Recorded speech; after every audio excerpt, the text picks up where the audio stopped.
Good everyone, it's Steve from SnkrTechTalk, back with another video today. For today's video, we will be taking a look at the Air Jordan 4 in this Undefeated collab colorway. Back for the first time ever, basically as a general release, 20 years in the making. So without further ado, let's take a look at the shoe from the brand. All right, so before we get into the shoes, I do want to talk a little bit about how these release. Now, basically at the beginning or end of July, beginning of August, they started to do kind of a rolling release where they were going from city to city releasing the Air Jordan 4 Undefeated. Now, eventually they did do a drop online on their website. And then I think more recently, like the 28th of August, they did a sneakers release. They did one in Europe. I don't think they did them in Canada, but they did do them in the US. So these have kind of been releasing for the last month or so. I don't remember the retail price point. I think it's between 220 or 250 USD. I will throw it up on the screen, but I think this shoe, at least for me, like I remember when these released in 05, I was in high school and I heard the rumors, I saw it on Nike Talk, and it was just one of those shoes that had kind of like this crazy feel to it as far as the release went, but there being 72 pairs, which I believe was inspired by the Bulls' 72 win season, there was no chance I was ever gonna even sniff this shoe as far as getting my hands on them. I also believe that, you know, in recent years, some of these pairs have sold for like $30,000 or $40,000, which is completely crazy, but I think the brand did a fantastic job of how they released them and the availability. I think there was about 100 to 200,000 pairs of these. But getting into the shoes in just a second, before we get into the shoes, I do want to take a look at the box.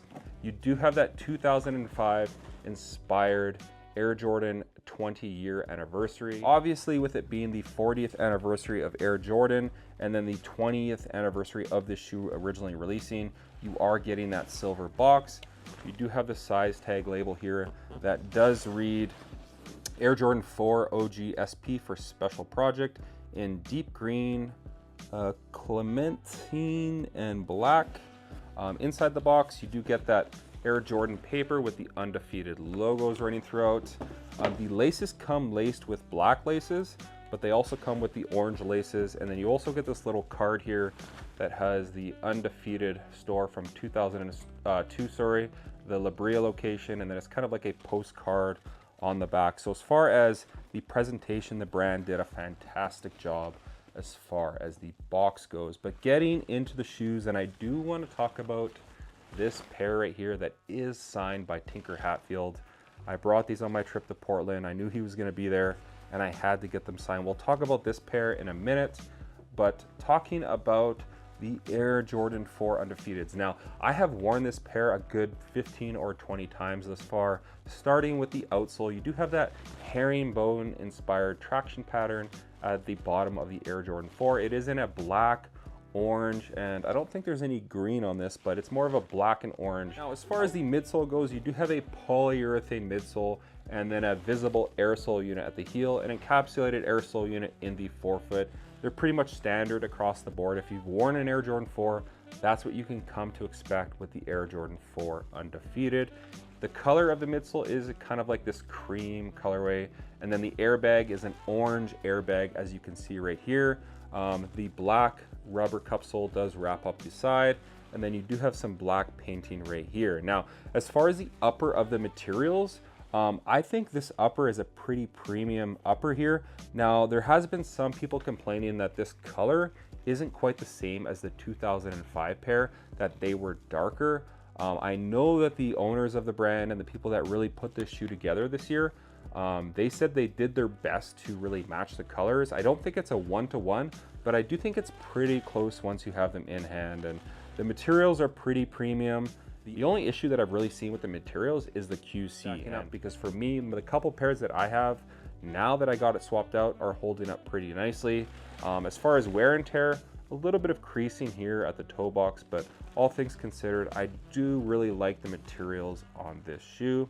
At the top of the tongue, you kind of have this almost like jacket material, similar to the MA1, I believe, bomber jacket that this shoe is inspired by.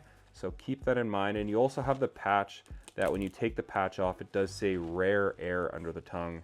and it has a orange Jumpman logo at the top as well. Behind the tongue, you do have that Undefeated patch right here on both shoes. As far as the insole goes, one says Nike Air, one has the Undefeated logo, sorry. As far as how I've been wearing the shoe, it's been with the orange laces. I really enjoy the way that really pops on the shoe and just the way it looks. I think it looks fantastic with the orange laces. That's how I'll be rocking them. As far as the netting goes, it kind of looks like it's a really dark green netting on the side, on both sides.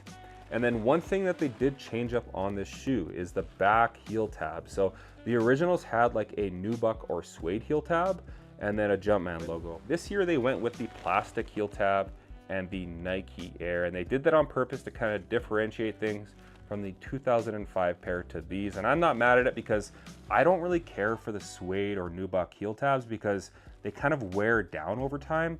And for me, I've always preferred Nike Air on the back of all of my Jordans compared to the Jumpman. So I'm not mad at the update that they did make with this shoe. I think it's a very nice update, and honestly, welcome. So sound off in the comments what you guys think of the overall execution of this shoe. Now, bringing in this other pair right here, I do need to do a full-length video on the trip to Portland, the Gathering 3.0 or 2025, but this pair here is signed by Tinker Hatfield. Now, Tinker has been very generous with his time the last 3 years. Every time the group of us go to Portland, obviously Aaron Cooper put on the first event, and then I've been fortunate enough to put on the second and third event with a couple friends from the planning stages 20 plus weeks out all the way through carrying out the event. And Tinker has shown up every year.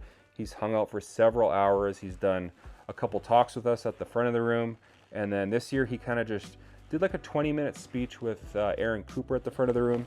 And then he kind of just posted up in the back corner, was hanging out with all of us, was being very generous with his time. And he signed, honestly, shoes for like 2 hours with hanging out, chatting with us. And I brought 2 shoes to sign this year. It was the Reimagined Air Jordan 3 White Cements, and then it was the Undefeated 4s. I know I have had a few people say that they wouldn't have got the midsole signed because over time that will crumble. But honestly, in person, I saw him sign someone else's shoe with a nubuck material, and it looked awful. And the signature was kind of like faded when he was signing it because the ink wasn't really transferring easily to the nubuck. So I opted for the midsole. I think these are going to be good for many years to come, and I'm never wearing these with his signature on the side, but that's just a really cool hit. I think it's a pretty cool flex that I'm probably the only person that has an Undefeated 4 signed by Tinker Hatfield. I've never seen another pair of Undefeated 4 signed by the man himself who designed the shoe. So I think that's really cool. These will be in my collection forever. They'll probably get handed over to my son one day, but I'm just super stoked that my favorite shoe of the year is finally here, and I've been loving wearing these.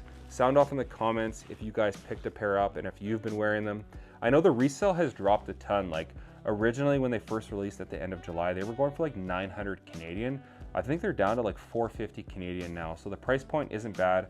I've picked up a few extra pairs. I know they're expensive, but it's one of those shoes that I just needed to have multiples of because I'm gonna run through several pairs of these, and it's no different than a lot of my Air Maxes that I love wearing. This colorway just pairs very nicely with a lot of different things. So sound off in the comments what you guys think of the Air Jordan 4 in the Undefeated colorway. Again, for me, this is the shoe of the year. I know a lot of people are saying the Brick by Bricks by Nigel Sylvester are theirs, but honestly, if you were around in 05, you know how much this shoe meant to the culture, being the first collab with Michael Jordan's brand, the Air Jordan brand. I think it's just amazing that they have released these grails all these years later, and I'm here for it. So sound off in the comments. Did you pick them up? Did you pass? Are you planning on hopefully picking them up down the road? A great iteration on the Air Jordan 4. So that's gonna do it for today's video on the Air Jordan 4 in the Undefeated collab, the first with the brand in their history in 05. Really quickly, the story goes, the owners were sitting in the store. I believe it was Mark Parker, Tinker Hatfield, and Lance Armstrong did walk in, and they said, hey, if we gave you a model, what model would it be and what would you do with it? They instantly said the Jordan 4, And at the time, the BlackBerry phone was very popular. And if you remember, the color of that phone was kind of like a bluish purple. And the story kind of goes that they kind of reimagined the Air Jordan 4 into a purple or blue suede, which eventually became the M&M 4s. And then before they released the shoe, they said, no, we want to go with the MA1 bomber jacket look, which was what the brand was kind of inspired by at the time. And that's where they came up on this kind of like army green, the orange hits from the inside of the jacket. And boy, oh boy, am I happy that they changed their mind. Not that the M&M 4s aren't good, and I would love to see them come out one day, but I've just always loved this kind of military vibe Air Jordan 4. So again, a very cool story from the folks over at the brand, with Tinker and Mark Parker walking in and just chopping it up. I think that's so cool. So that's gonna do it for today's video. As always, if you guys could like, comment, and subscribe, that would definitely help the channel a ton. And stick around for the end of the video, as I will have a portion of me having these on foot. As always, check out my Instagram over at SnkrTechTalk, as it is an extension of my YouTube channel with all my pickups, basketball footage, and nostalgia as a whole. As always, thanks for watching today's video, and until next time,